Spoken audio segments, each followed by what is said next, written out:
ఈ తెలుగుదేశం పార్టీ శ్రామికుడి చెమటలో నుంచి వచ్చింది. కార్మికుని జరిగిన కండల్లోంచి ఉద్భవించింది. రైతు కూలీల రక్తంలోంచి ఆవిర్భవించింది. నిరుపేదల కన్నీటి నుండి, కష్టజీవుల కంటి మంటల్లోంచి పుట్టింది తెలుగుదేశం పార్టీ.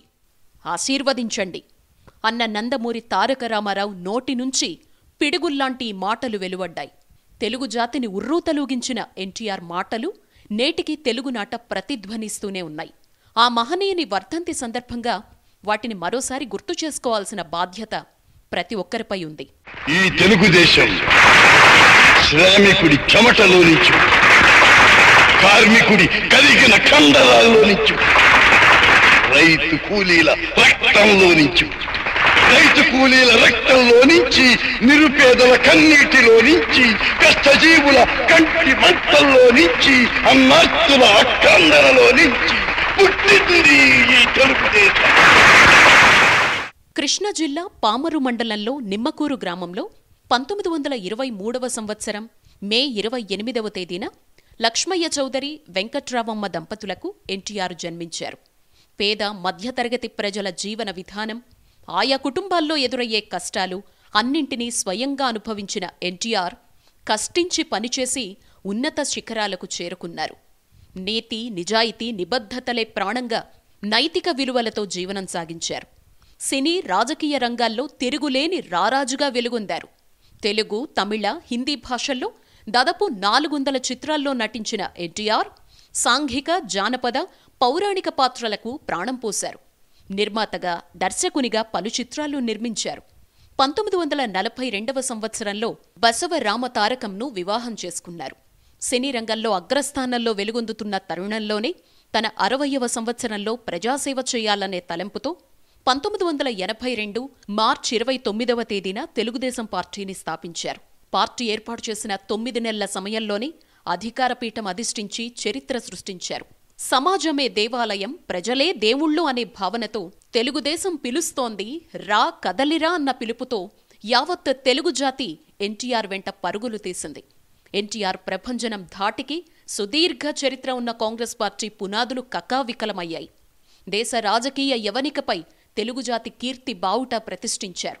శ్రమకు ప్రతీకగా ఉండే ఖాకీ దుస్తుల్లో ఎన్టీఆర్ ప్రచారం ప్రారంభించారు. తన కుమారుడైన హరికృష్ణ రథసారథిగా చైతన్య రథంపై ఎన్టీఆర్ ఊరు వాడా తిరుగుతూ నిర్విరామంగా ప్రచారం చేశారు. ప్రచారం జరిగినన్నాళ్లు చైతన్య రథమే ఎన్టీఆర్ ఆవాసం. రహదారి పక్కనే స్నానం చేసేవారు. చెట్ల నీడన సేద తీరుతూ ప్రజలతో మమేకమయ్యారు. ప్రచార సమయంలో ఎన్టీఆర్ కుమారులలో ఒకరికి వివాహం నిశ్చయమైంది. అంతటి ముఖ్య కార్యక్రమానికి సైతం ఎన్టీఆర్ వెళ్లలేదు. చివరికి ఎన్టీఆర్కు కాబోయే కోడల్ని ఆయన ఉన్న ప్రదేశానికే తీసుకువెళ్లి చూపించారు. ప్రజాసేవ పట్ల ఎన్టీఆర్కున్న నిబద్ధతకు ఇంతకంటే నిదర్శనమేం కావాలి? దృఢ సంకల్పం, మొక్కవోని పట్టుదలతో ఎన్టీఆర్ తాననుకున్న లక్ష్యాన్ని సాధించారు. దేశంలో 4 దశాబ్దాలుగా మనుగడ సాగిస్తోన్న ఘనత డీఎంకే తర్వాత తెలుగుదేశం పార్టీకే దక్కుతుంది. డీఎంకే 1967లో అధికారాన్ని చేజెక్కించుకుంటే తెలుగుదేశం 1982లో అధికారంలోకొచ్చింది. అయితే డీఎంకే అధికారం కోసం సుదీర్ఘకాలం పోరాడిన తర్వాతే అది దక్కింది. తెలుగుదేశం పార్టీ నెలకొల్పిన కేవలం 9 నెలల కాలంలో తొలి ప్రయత్నంలోనే అధికార పీఠం చేజెక్కించుకుంది. ప్రపంచంలో మరే రాజకీయ పార్టీకి ఈ ఘనత లేదు. లక్షలాది మంది ప్రజల సమక్షంలో బహిరంగంగా ప్రమాణ స్వీకారం చేసిన ఘనత ఎన్టీ రామారావుకే దక్కుతుంది. 1983లో జరిగిన శాసనసభ ఎన్నికల్లో ఘన విజయం సాధించిన ఎన్టీఆర్ జనవరి 9వ తేదీన హైదరాబాద్ లాల్ బహదూర్ స్టేడియంలో లక్షలాది మంది సమక్షంలో ప్రమాణ స్వీకారం చేశారు. అనంతరం 14 మందితో కూడిన కేబినెట్ ఏర్పాటు చేశారు. ఆ కేబినెట్లో బీసీ, ఎస్సీ, మైనార్టీ వర్గాలకు ప్రాతినిధ్యం కల్పించడం ద్వారా సామాజిక న్యాయాన్ని ఆచరణాత్మకంగా చూపారు. ముఖ్యమంత్రిగా ఎన్టీఆర్ ఏనాడు హంగు ఆర్భాటాలకు పోలేదు. ఎంతో సాదాసీదాగా ప్రజల్లో ఒకరిగా వ్యవహరించేవారు. 1988వ సంవత్సరం డిసెంబర్ 27వ తేదీన ఎన్టీఆర్ గుంటూరొచ్చారు. పోలీస్ పరేడ్ గ్రౌండ్స్లో దిగిన ముఖ్యమంత్రి ఎన్టీఆర్ అక్కడే నేలపై కూర్చొని విలేకరుల సమావేశం నిర్వహించడం అప్పట్లో పెద్ద చర్చనీయాంశమైంది. ఆ సమయంలోనే హోంమంత్రిగా ఉన్న డాక్టర్ కోడెల శివప్రసాదరావు, రాజ్యసభ సభ్యులు డాక్టర్ ఎలమంచిలి శివాజీలు ఎన్టీఆర్కు కుడి ఎడమలుగా నేలపైనే కూర్చొని విలేకరుల సమావేశంలో పాల్గొన్నారు. ఎన్టీఆర్లో నిరాడంబర తత్వానికి ఈ సంఘటనే నిదర్శనం.